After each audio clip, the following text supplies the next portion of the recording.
অনেক অনেক দিন আগে অযোধ্যা নামে এক মহিমান্বিত রাজ্যে রাজা দশরথ শাসন করতেন। তিনি ছিলেন ন্যায়পরায়ণ আর প্রজাপ্রেমী রাজা। তার 4 পুত্র রাম, লক্ষ্মণ, ভরত আর শত্রুঘ্ন। তাদের মধ্যে রাম ছিলেন সবার বড় এবং গুণে, বুদ্ধিতে ও সাহসে অতুলনীয়। ছোটবেলা থেকে রাম গুরুদের কাছ থেকে শিক্ষা নিয়ে সত্য ও ন্যায়ের পথ অনুসরণ করতেন। তার সঙ্গে সবসময় থাকতেন ভাই লক্ষ্মণ। একদিন ঋষি বিশ্বামিত্র রাম ও লক্ষ্মণকে নিয়ে যান অসুরদের হাত থেকে যজ্ঞ রক্ষা করতে। সেখানে রাম তার বীরত্বের পরিচয় দেন। পরে তারা মিথিলায় যান, যেখানে রাজা জনকের কন্যা সীতার স্বয়ম্বর অনুষ্ঠিত হচ্ছিল।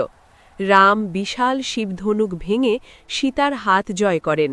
রাম আর সীতার বিবাহ হয়, আর অযোধ্যায় ফিরে আনন্দের বন্যা বয়ে যায়।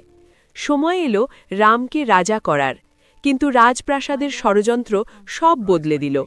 কৈকেয়ী নামে এক রানী নিজের পুত্র ভরতকে রাজা করতে চাইলেন এবং রামকে 14 বছরের বনবাসে পাঠানোর বর দাবি করলেন। রাজা দশরথ বাধ্য হলেন প্রতিশ্রুতি রাখতে। রাম কোনো রাগ না করে বনবাস মেনে দিলেন। তার সঙ্গে গেলেন সীতা আর লক্ষ্মণ। বনে তারা অনেক ঋষিমুনি ও সাধারণ মানুষের সাহায্য করেন এবং রাক্ষসতার দমন করেন। কিন্তু একদিন শূর্পণখা নামে এক রাক্ষসী অপমানিত হয়ে তার ভাই রাবণকে সীতার কথা বলে। রাবণ ছলনা করে সীতাকে অপহরণ করে লঙ্কায় নিয়ে যায়। জটায়ু নামের বীর পাখি সীতাকে বাঁচাতে গিয়ে প্রাণ হারায়।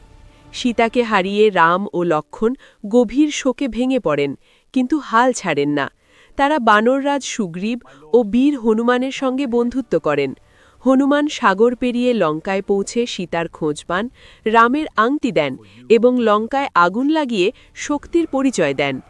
এরপর রামের নেতৃত্বে বিশাল বানর সেনা সমুদ্রের উপর সেতু নির্মাণ করে লঙ্কায় পৌঁছে যায়। শুরু হয় ভয়ঙ্কর যুদ্ধ। রাবণের শক্তিশালী সেনা ও পুত্র ইন্দ্রজিৎ, ভাই কুম্ভকর্ণ সবাই যুদ্ধ করে, কিন্তু শেষ পর্যন্ত রামের বীরত্ব আর ন্যায়ের শক্তির কাছে পরাজিত হয়। রাম ব্রহ্মাস্ত্র দিয়ে রাবণকে পরাস্ত করেন। রাবণের পতনের পর সীতা মুক্ত হন। বনবাসের সময় শেষ হলে রাম, সীতা ও লক্ষ্মণ অযোধ্যায় ফিরে আসেন।